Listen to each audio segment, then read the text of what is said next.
막탄댁 고향집을 방문했을 때의 이야기입니다. 일부에 이어서 계속하겠습니다. 내가 할 일은 하나도 없었습니다. 그늘에 누워 있으면 되었고 막탄댁은 연신 들락거리며 부채질을 해주었고 필요한 것은 주문만 하면 되었습니다. 당시는 담배도 피웠기에 옆에는 말보루 레드가 갑채로 있었고 지나가는 남정네는 누군지 모르겠지만 하나씩 주면 아주 좋아합니다. 그 동네는 가늘게 말아놓은 잎을 피우더군요. 시장에서 한 뭉치로 파는 담배. 샤워하겠다고 하니 바켓으로 물 가져다주고 샴푸할 때 물 부어주고 어차피 등 문질러야 하는데 온몸 거품으로 밀어주고 샤워시키고 닦아주고 옷 갈아입혀주고 환경은 개판인데 막탄댁은 내가 이곳 생활이 힘들까봐 서비스에 최선을 다하는 것 같습니다. 지금도 그때처럼 목욕도 시켜주고 옷도 입혀주었으면 좋겠지만 한때의 추억입니다. 아침 식사 후 할 일도 없겠다. 친척 꼬마들이랑 노닥거리며 어제 남은 과자 나눠주고 점심때까지 한숨 잤습니다. 한참을 자고 있는데 동네 툇마루에서 난리가 났습니다. 왜 싸우는가 싶어 물어보니 우땅 때문에 그렇답니다. 우땅, 외상입니다. 상황을 봐도 금방 알 수 있습니다. 오전에 나에게 생선 팔고 간 아줌마가 다시 나타나 막탄댁 오빠랑 대판 붙고 있습니다. 막탄댁 오빠가 외상으로 생선을 먹고 안 갚은 거지요. 사탕수수 밭에서 일하는 노동자가 그 돈을 갚기가 그리 쉬운 것이 아닙니다. 사탕수수 밭에서 일하면 하루 종일 일해도 당시 일당 60페소였습니다. 얼마인 줄 아십니까? 넉넉히 잡아도 1,500원이 안 됩니다.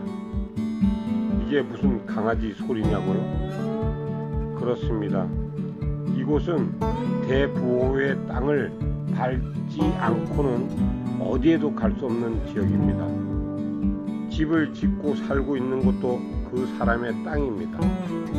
동네 입구에 차단막을 설치하고 이방인은 체크하고 들어가야 하는 곳입니다. 그 일대의 모든 땅을 가진 부호가 그 밑에 각 지역을 관리하는 사람을 두고 사탕수수를 재배하는 것이죠. 만일 한 집안에 한 사람이라도 사탕수수밭에 나와서 일하지 않을 경우 관리자의 눈밖에 나면 집이 허물어지고 동네에서 쫓겨날 수 있으니 일당 60페소라도 품을 팔아야 합니다. 생선장수. 생선장수는 막탄댁 오빠의 외상값을 받을 절호의 찬스가 왔다는 소문을 듣고 달려온 것입니다. 여동생 남자가 외국인이라니. 그런데 낮잠을 자고 있어. 돼지 잡는 소리를 내서라도 잠을 깨워야죠. 정말 시끄러워 도저히 잠을 잘 수가 없어 밖에 나가니 생선장수 아줌마가 나를 힐끔거리며 목청을 높입니다. 딱빌라, 뭔 말인 줄 아시죠? 울매요, 이런 말입니다. 울매. 300 몇십 페소였을 겁니다. 10,000원이 안 되는 돈 줄 테니 더 이상 외상 주지 마세요 라고 얘기했습니다. 아줌마가 잔돈을 거슬러 주면서 연신 뭐라고 하는데 제가 쉿 하는 쉿 하는 이런 제스처를 취하니까 그때서야 좀 조용해졌습니다. 외국인 하나가 동네에 나타나자 막탄댁 고향집의 문제가 하나씩 해결되었습니다. 촌에서 살면서 오빠는 사탕수수 일하러 다니고 엄마는 정부에서 나오는 대략 5,000페소 되는 돈으로 막탄댁을 비롯 4명의 딸, 그러니까 총 6명의 식구가 살았는데 다들 성인이 되고 지금은 혼자 2,000페소 되는 돈을 지급받고 살고 있습니다. 당시는 막내만 해당되어 미성년자라서 3,000페소 정도 되는 연금으로 살아가고 있으니 딸들은 어린 나이에 시집을 가던 남의 집 식모살이를 하든 또는 막탄댁처럼 한국 식당에서 일을 해야 하는 것이죠. 남자는 더욱 일자리가 없으니 그냥 고향에서 사탕수수 밭에 일 나갑니다.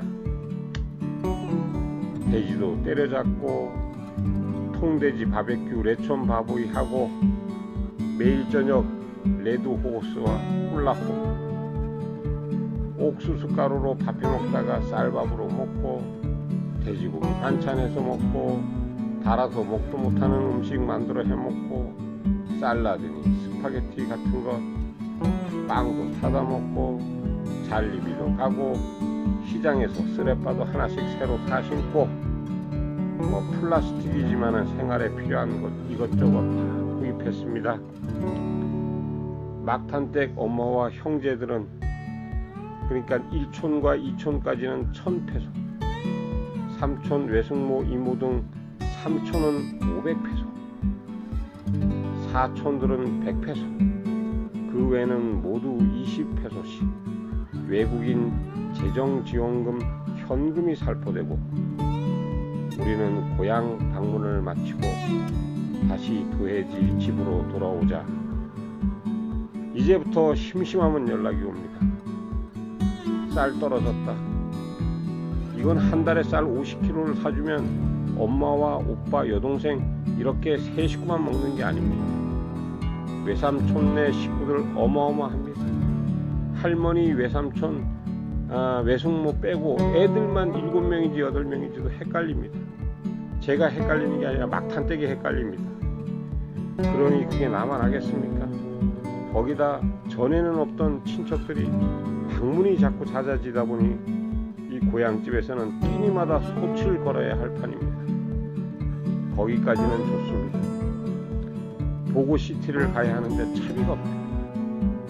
산드리미오에 가서 연금을 타와야 하는데 혼자는 못 가고 누구누구랑 같이 간다고 차비가 더 필요하다는 거죠. 잘 버티던 한쪽 벽이 무너지고 지붕도 날아가고 어디도 아프고 외삼촌네 사촌들 연필 없는 것도 챙겨야 할 판입니다. 이모와 여동생 외숙모도 수시로 돌아가며 연락합니다. 고향집에 갔을 때 묵었던 이모네 집에서조차 돈을 빌려달랍니다. 돈을 달라고는 안 합니다. 큰 돈이고 수술비라 하니 만일 돈을 못 갚으면 그 집을 달라고 했습니다. 왜냐하면 이모와 이모부만 사니까 큰 길가에 작은 집에 머물고 그 집은 비워두었기에 조건을 걸은 것입니다. 안 갚을 것을 뻔히 알았고 그곳에 오빠와 엄마가 살면 되겠다 싶었습니다. 다 쓰러져가는 초가상 칸을 대신에 그나마 괜찮은 집 하나 사주었다 생각한 것이죠. 뭐 얼마 안 됩니다. 150만원 돈인 6만 페소니까요. 나중에 보니 수술 대신 주술을 했는데 많이 나왔다 해서 속으로 웃고 말았지요. 결국 내 예상대로 되었고 이 집에서 잘 살았느냐고요? 머리 아픕니다. 어느 날 사진을 보여주며 수리를 해야 한답니다. 뭔 기곡산장인 줄 알았습니다. 아니 그 멀쩡한 집을 붕신을 만들어 놓더군요. 여기다가 수리비를 지원하느니 차라리 집을 내려앉히는 것이 화근을 없애는 길 같다는 생각이 들었습니다. 정말 깊이를 알 수 없는 우물에다 뭔가를 채워보겠다는 것도 아니고 양을 가늠할 수 없는 물을 빨아들이는 스펀지 같은 밑빠진 독에 물붓기인 거죠. 그리고 친척들은 왜 그래 많은지 이모도 많고 사촌들도 엄청납니다. 아버지가 일찍 돌아가셔서 친가 쪽으로는 그나마 친척들과 왕래가 없더군요. 징글징글합니다.